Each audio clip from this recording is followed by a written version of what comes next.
البدع والأهواء، أهل البدع العقائدية وأهل البدع السياسية. أنا أقول بيننا وبينكم السلف، بيننا وبينكم الكتب، كان فيقول البدع بيننا وبينكم الجنة. بسم الله الرحمن الرحيم.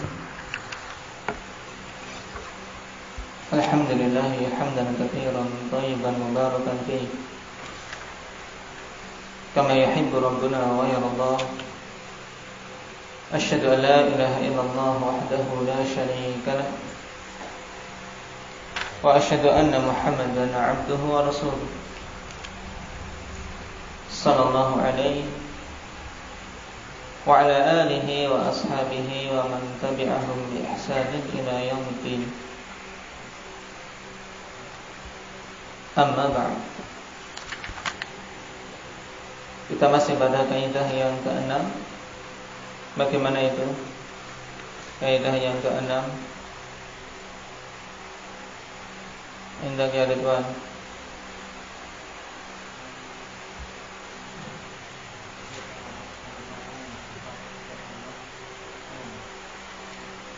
Kom.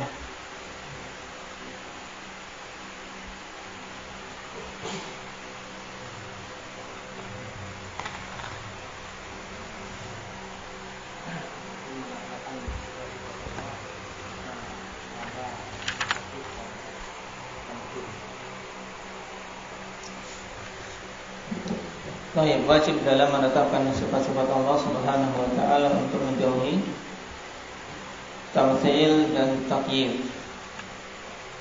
Nah, mana yang lebih bagus istilah tamtsil dan tasbih? Mana yang lebih bagus? Kenapa? Nah, karena penggunaan tamtsil datang nas dalam Al-Qur'an, yaitu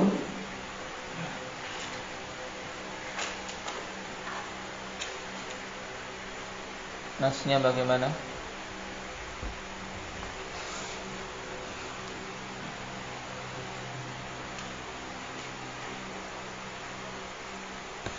Laisa kamitslihi syai'. Jelas. Anda ya Umar.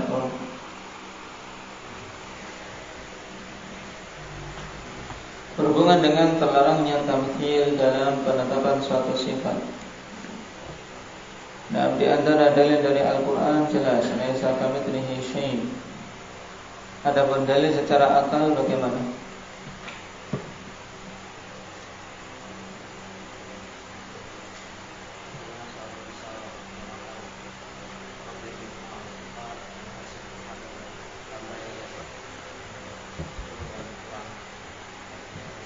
Nah, baik. Bagaimana diperbolehkan untuk menyamakan zat yang Maha Pencipta, yang Maha Sempurna dari berbagai macam sisinya dengan makhluk yang penuh dengan kekurangan? Ya, kenapa kok tidak bisa?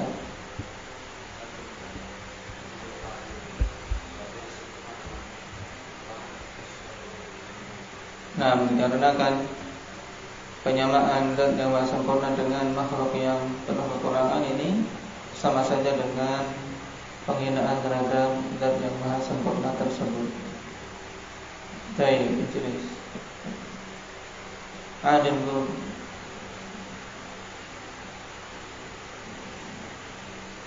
Dalil yang lain bagaimana secara akal?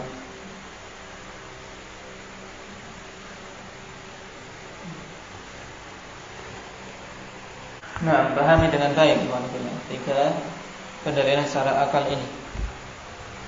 Baik, karena penting untuk apa? Melatih pemahaman kita, juga melatih bagaimana kita menyampaikan suatu masalah secara apa? Secara terarah, sehingga tidak buyar ketika membahas suatu permasalahan. Baik. Yang pertama yang disebutkan oleh Syekh, pahami intinya apa? Bahwasanya telah diketahui secara darurat bahwasanya antara Al-Khaliq dan Al-Makhluk ada perbedaan dari si zatnya. Dan perbedaan zat melazimkan perbedaan sifat, dikarenakan sifat masing-masing suatu perkara sesuai dengan zatnya. Kemudian yang kedua tadi yang disebutkan paling mudah, yang kedua yaitu bahwasanya bagaimana kita membedakan atau bagaimana kita menyamakan zat yang maha sempurna, yang maha pencipta dengan sifat makhluk yang penuh dengan kekurangan. Penyamaan sifat yang sempurna dengan penyamaan makhluk, ya, penyamaan sifat makhluk ini tentunya bentuk penghinaan. Kemudian yang ketiga sebenarnya juga mudah. Nah, kita menyaksikan makhluk-makhluk yang sama namanya tapi hakikatnya berbeda. Maka demikian pula apalagi antara pencipta dan makhluk. Sehingga kesamaan nama tidak melazimkan kesamaan hakikat. Ini tentang tamthil. Dan kemarin kita juga sekilas telah masuk pada takyif. Nah, yang dimaksud dengan takyif apa, Adil? Tuh.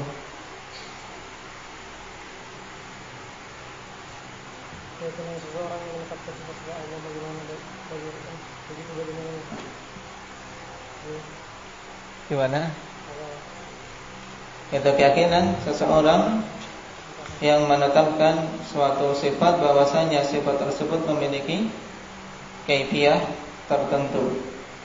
Nah, itu memiliki kaifiyah tertentu tanpa membatasi dengan sesuatu yang menyamainya. Baik. Dari sisi dalil Al-Quran jelas, karena Allah Subhanahu wa ta'ala telah menutup pintu kaifiyah, wala yuhituna bihi ilma. Dan kemarin kita telah masuk pada istidlal secara akal. Bagaimana pendalilan secara akal? Aba Zaid.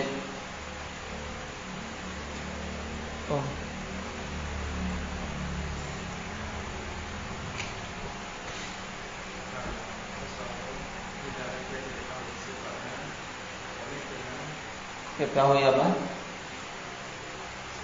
Sifatnya atau kaifiyah? Nah, harus lengkap. Saya salah gugur satu kata, gugur bermakna beda. Ulangi.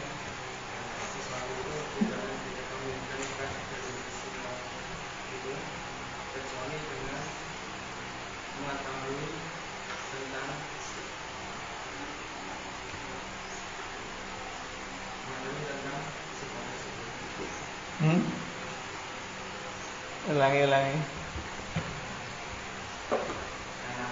Sesuatu tidaklah diketahui kaifiyah dari sifatnya kecuali dengan mengetahui kaifiyah dari zat tersebut. Nah, atau dengan melihat yang semisal dengannya. baik, atau Dengan melihat yang dikatakan oleh Allah Subhanahu wa ta'ala. nah, terus Dan ketiga perkara ini sebenarnya tidak mungkin dalam kesempatan yang nah, baik. Dipahami dalil secara akal tentang penafian takyif. Bahwasanya takyif dalam penetapan suatu sifat adalah perkara yang batil. Kenapa? Karena dalam kaifiyah suatu sifat tidaklah bisa kita ketahui kecuali setelah mengetahui kaifiyah zatnya, atau setelah melihat sesuatu yang semisal dengannya, atau dengan khabar yang benar tentangnya. Dan semua perkara ini, ketika ini adalah jalan-jalan untuk mengetahui kaifiyah suatu hal, ya, dengan mengetahui kaifiyah zatnya atau melihat yang semisal atau apa? Dengan khabar yang menjelaskan hal tersebut. Dan ini semuanya tidak ada tentang masalah kaifiyah sifat-sifat Allah. Maka wajib kita kita menjauh sejauh-jauhnya dari takyif. Berarti semua kaifiyah yang ditetapkan tentang sifat-sifat Allah itu batil. Kenapa? Karena jalan-jalan untuk menetapkannya tidak ada.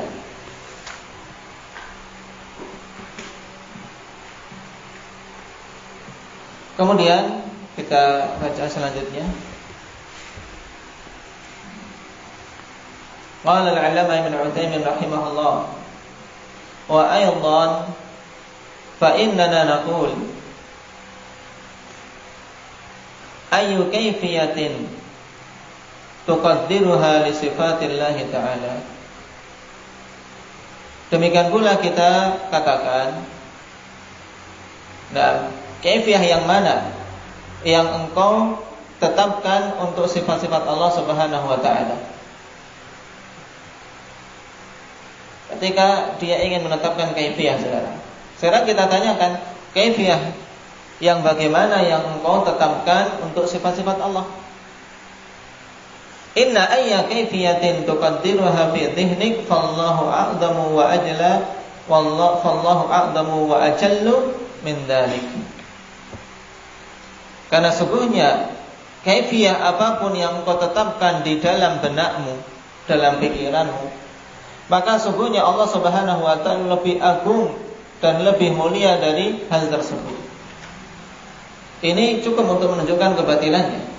Karena semua kaifiyah yang kita tetapkan dalam pemikiran kita, maka Allah Subhanahu wa taala itu lebih agung dan lebih mulia dari itu semua. Sebab Allah memang tidak menjelaskan tentang kaifiyahnya dan pikiran kita itu tidak akan mampu untuk mencapai ke sana. Qala wa ayyu kayfiyatin tuqaddiruha li sifatillahi ta'ala fa innaka satakunu kadiban fiha. Dan kaifiyah apapun yang engkau tetapkan untuk sifat-sifat Allah Subhanahu wa ta'ala, maka sungguhnya engkau akan menjadi seorang pendusta padanya. Itu maksudnya engkau akan berdusta, pasti. Kenapa? Li'annahu la ilma laka bidzalik. Karena sungguhnya engkau tidak engkau tidak memiliki ilmu tentang hal tersebut. Li'annahu la ilma laka bidzalik. Karena sungguhnya engkau tidak memiliki ilmu tentang hal tersebut. Wa hina idzin yajibul kaffu 'anit takyifi taqdiran bil janani aw taqdiran bil lisani aw tahriran bil banani.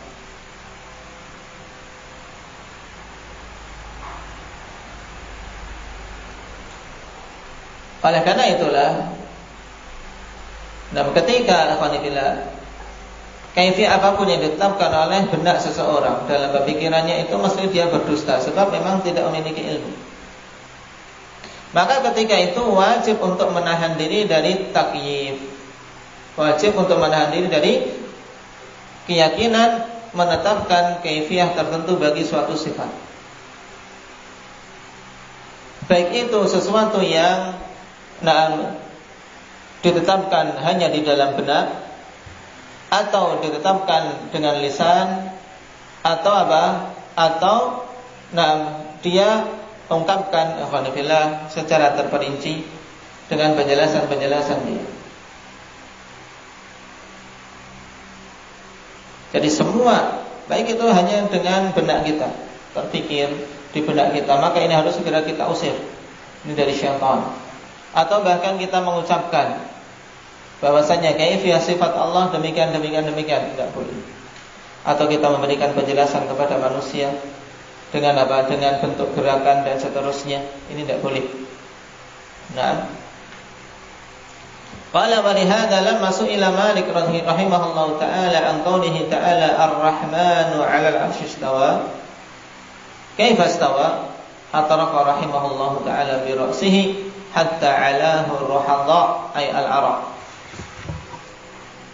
Oleh karena itulah tatkala Imam Malik rahimahullahu ta'ala ditanya tentang firman Allah Subhanahu wa taala di surat Thaha, Ar-Rahmanu 'alal 'arsy istawa.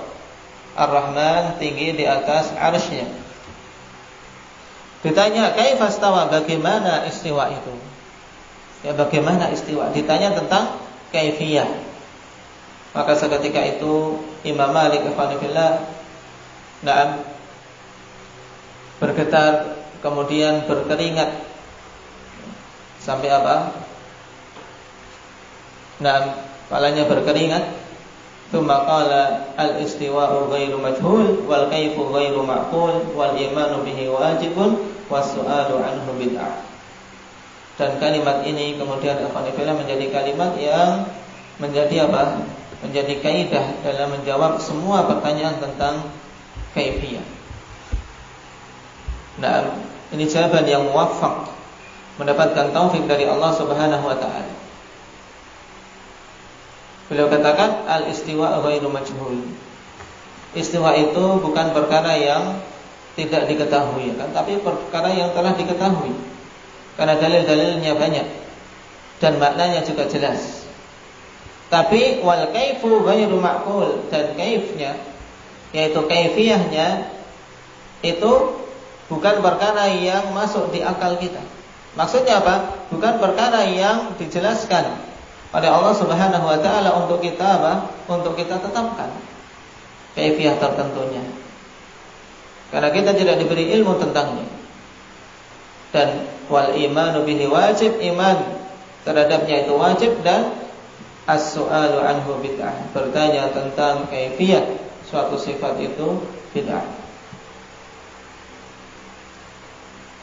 Riwayat ini alhamdulillah wa akhrajahu al-Lalika'i fi usul i'tiqad ahli sunnah wal Baihaqi bil asma' was sifat wal i'tiqad was Sabuni wa ghairuhum. Dan sanadnya sahih sampai Imam Malik. Wa rawa an syekhihi Rabi'ah aidan. Lebih bagus kalau ruwiya. Ada yang bakal cetakan lain? Nah, kalau ada titiknya itu lebih bagus. Wa ruwiya an syekhihi Rabi'ah aidan. Dan diriwayatkan dari syekhnya juga, yaitu Rabi'ah, Syekh Imam Malik rahimahullah. Beliau menjawab al-istiwa'u ghairu majhul wal kaifu ghairu ma'qul. Riwayat dari Rabi'ah juga dikeluarkan oleh Al-Lalika'i dan Al-Baihaqi, juga Al-Dhahabi dengan sanad yang sahih. Waqad masya ahlul ilmi ba'dahuma ala hadzal mizan. Dan ahlul ilmi telah berjalan di atas timbangan ini setelah keduanya. Wa idza kana al-kayfu ghairu ma'qul wa lam yarid bihi syar'u faqad intafa 'anhu dalilan al-'aqli wa syar'i fa wajaba al-kaffu 'anhu. Maka apabila kaifiyah dalam suatu sifat itu bukan merupakan perkara yang bisa masuk dalam akal kita, yaitu masuk dalam ilmu kita, dan tidak datang yang menjelaskan tentangnya syariat, maka sungguh telah tiada dua dalil untuk menetapkan suatu perkara, yaitu dalil secara akli dan dalil secara syar'i. Jadi tidak ada dalil sama sekali dalam masalah ini, fa wajabal kaffu anhu, maka wajib untuk menahan diri darinya. Dan perlu kita ketahui ya ikhwanillah, apa yang dimaksud dengan perkataan para salaf bila kaifa, atau penafian kaif. Al-kaifu ghairu ma'qul dalam riwayat ini. Perhatikan catatan kaki nomor 4. Qala Ibnul Qayyim, muradus salafi biqaulihim bila kaif huwa nafyun lit-ta'wil. Fa inna at-takyif alladhi yaz'umuhu ahlu ta'wil fa innahum humul ladina yuthbituna kaifiyatan tukhaliful haqiqah fa yaqa'una fi thalathati mahadir. Yang dimaksud oleh para salaf dengan perkataan bila kaif yaitu penafian ta'wil. Karena sebenarnya takyif, penetapan suatu kaifiyah yang mereka anggap atau yang dianggap oleh ahlu ta'wil sebagai jalan yang hak, Sungguhnya mereka afanillah telah menetapkan kaifiyah yang menyelisih hakikat. Maka inilah takwil. Dan sehingga mereka terjatuh dalam 3 perkara yang dilarang. Yang pertama, nafyul haqiqah, penafian hakikat suatu sifat. Kenapa? Karena mereka telah menetapkan kaifiyah yang batil, sehingga hakikatnya mereka tolak. Yang kedua, itsbatut taqyifi bitta'wil. Itsbatut taqyif bitta'wil, mereka menetapkan takyif, yaitu menetapkan kaifiyah tertentu suatu sifat dengan takwil. Kemudian yang ketiga, ta'tilur Rabbi azza wa jalla an sifati, yaitu mengosongkan Allah Subhanahu wa taala dari sifatnya. Kenapa? Karena sifat-sifat mereka pahami dengan cara yang batil, sehingga hakikatnya mereka tidak menetapkan sifat-sifat Allah Subhanahu wa taala dengan benar. Wa amma ahlul itsbat falaysa ahadun minhum yukayyifu ma atsbatahu Allah taala li nafsihi. Ya-nya satu saja kan. Yukayyifu. Ya, yang di tengah maksudnya. Adapun ahlul itsbat, maka tidak ada seorang pun yang mereka menetapkan kaifiyah apa-apa yang Allah Subhanahu wa taala tetapkan untuk dirinya. Walaupun mereka semua yakin apa? Berhubungan dengan kaifiyah ini. Yakin apa? Apa Hudzaifah? Ahlus sunnah menetapkan sifat, tapi mereka tidak menetapkan kaifiyah tertentu bagi sifat-sifat tersebut. Tapi mereka yakin bahwa semua sifat-sifat itu mesti memiliki kaifiyah. Ini harus dipahami. Bukan berarti akhwanillah azza ketika menamakan na'am bila kaif, maksudnya bahwasanya sifat Allah itu tidak ada kaifiyahnya. Ini tentunya sesuatu yang batil, karena sesuatu sifat mesti ada kaifiyahnya. Cuma yang kita tiadakan adalah apa? Kaifiyah yang kita tetapkan sendiri, paham? Lalu kaifiyah yang ditetapkan oleh Allah bagaimana? Kita tidak diberi ilmu tentangnya, paham? Sehingga kita menetapkan suatu sifat, berdasarkan dalil yang ada, tanpa menetapkan kaifiyah tertentu bagi sifat tersebut. Karena itu ilmunya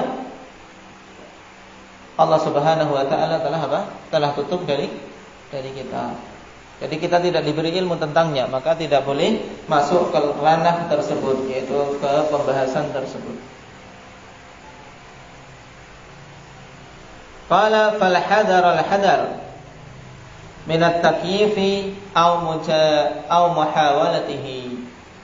Maka berhati-hati dan berhati-hatilah dari apa? Dari takyif, dari membagaimanakan suatu sifat atau berusaha untuk menetapkan bagaimananya. Kenapa? Fa innaka in fa'alta waqa'ta fi mafawiz la tastati'ul khalas minha. Karena sungguhnya engkau apabila melakukan takyif ikhwanifillah, maka engkau akan terjatuh di dalam suatu apa? Di dalam suatu perkara yang sangat jauh, yang engkau tidak akan mungkin bisa melepaskan diri darinya. Yaitu engkau telah terjatuh, tersesat dengan kesesatan yang jauh yang tidak akan mungkin engkau bisa selamat kalau bukan karena pertolongan Allah Subhanahu wa taala. Wa in alqahu syaitan fi qalbi fa'lam annahu min nazaghatih. Wa in alqahu syaitan fi qalbika fa'lam annahu min nazaghatih. Dan apabila syaitan melemparkan pada hatimu keyakinan untuk menetapkan kaifiyah, maka ketahuilah bahwasanya itu adalah apa? Dari godaan-godaan syaitan. Baik, falja ila rabbika fa innahu ma'aduk.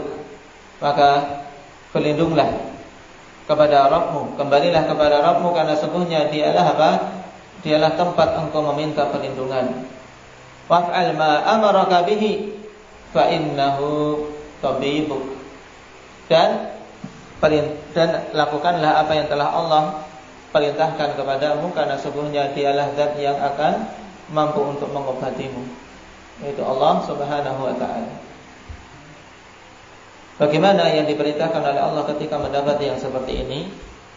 Qala Allah Ta'ala, wa imma yanzaghannaka minasyaitani nazghun fasta'idz billah innahu huwas samiul alim. Ini yang Allah perintahkan, yaitu kapan saja syaitan berusaha untuk menggelincirkanmu, menggodamu dengan suatu godaan, maka mintalah perlindungan kepada Allah, karena sungguhnya Allah Subhanahu wa Ta'ala adalah As-Sami' Al-Alim, Zat yang maha mendengar permintaan hamba-hambanya dan maha mengetahui perkara yang paling bagus untuk hamba-hambanya. As-Sami'ul Alim, Zat yang maha mendengar dan Zat yang maha mengetahui. Baik. Jadi ucapkan a'udzu billahi minasyaitonir rajim dan usir semua bayang-bayang yang muncul di benak kita yang didatangkan oleh syaitan. Dan ini prinsip ahli sunnah wal jamaah dalam apa? Dalam menetapkan, yaitu mereka menjauhi dua perkara batil dalam masalah penetapan, yaitu apa? Tamtsil dan takyif. Perhatikan catatan kaki untuk menegaskan bahwasannya memang ini manhaj salaf. Halaman 117, catatan kaki nomor 1. Waqad nahaja as-salafu fi 'adami al-khawdi fil kayfiyah wa yumirruna ayat as-sifati bila kayf. Dan para salaf telah menempuh metode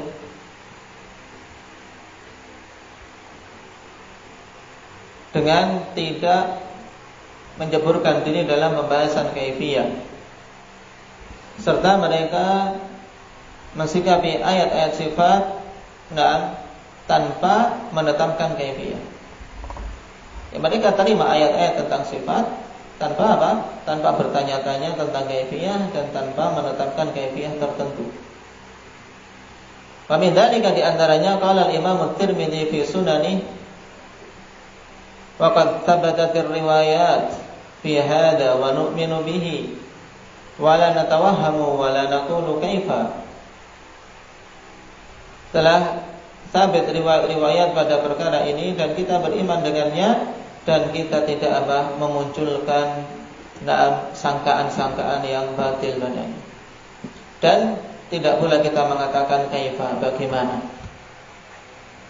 Hakadha ruwiya an Malik wa Ibnu Uyainah wa Ibnu Mubarak. Demikian pula diriwayatkan dari Imam Malik, Ibnu Uyainah dan Ibnu Mubarak. Annahum qalu fi hadhihi al-ahadits, bahwasanya mereka mengatakan tentang hadis-hadis ini, yaitu hadis-hadis tentang sifat-sifat Allah. Amirruha kama ja'at bila kaif, yaitu dan riwayatkanlah dan pahamilah sebagaimana datangnya tanpa bertanya-tanya tentang kaifiyah.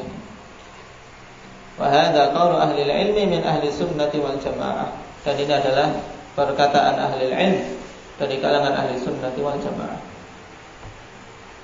Waqala Abu Dawud at-Tayalisi kana Sufyan wa Syu'bah wa Hammad bin Zaid wa Hammad bin Salamah wa Syariq wa Abu Awanah la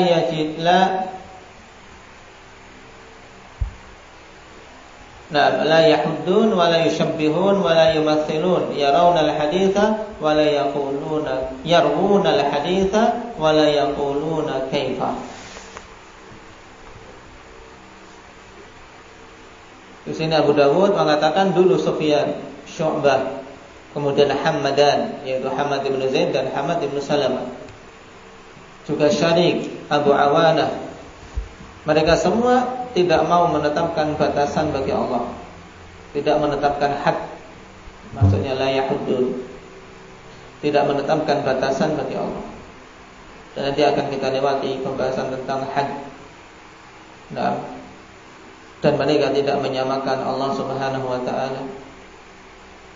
Mereka meriwayatkan hadis dan tidak mengatakan kaifa, bagaimana. Riwayatkan sebagaimana datangnya, pahami maknanya, sudah. Qala Ishaq bin Rahawayh, idza qala kama qala Allah yadun wa sam'un wa basarun wa la yaqulu kaifa. la yakunu tashbihan. Ishaq mengatakan apabila dia mengatakan sebagaimana yang Allah katakan, tangan, pendengaran, penglihatan, sebagaimana yang Allah tetapkan dalam Al-Quran, wala yaqulu kaifa, dan dia tidak mengatakan kaifa, maka yang demikian dia tidak terjatuh dalam tasybih. Nah, tapi apa? Dia yang menetapkan sesuai dengan yang ada dalam Al-Quran. Di sini bantahan untuk apa? Mereka-mereka yang menuduh ahlu sunnah ketika menetapkan sifat-sifat Allah Subhanahu Wa Taala bahwasanya ahlu sunnah musyabbihah. Karena kelompok yang menolak sifat-sifat afanillah, mereka menuduh ahlu sunnah dengan apa? Dengan musyabbihah. Kalian itu ahlu sunnah menyamakan Allah dengan makhluk. Dan ini tuduhan batil.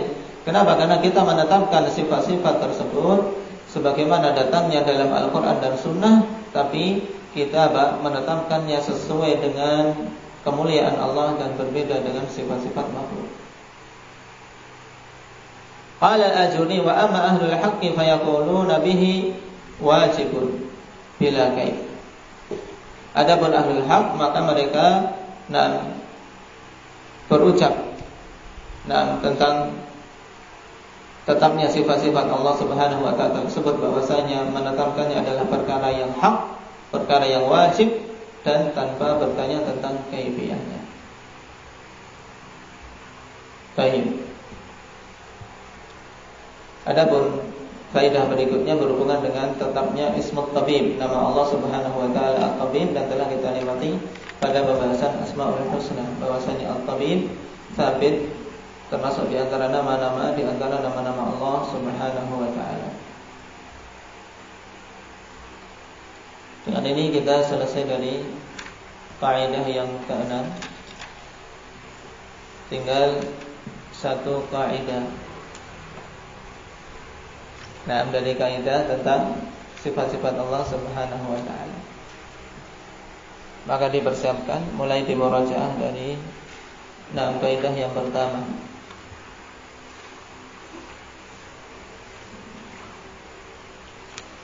Baik, barakallahu fiikum, naktafi bihadza.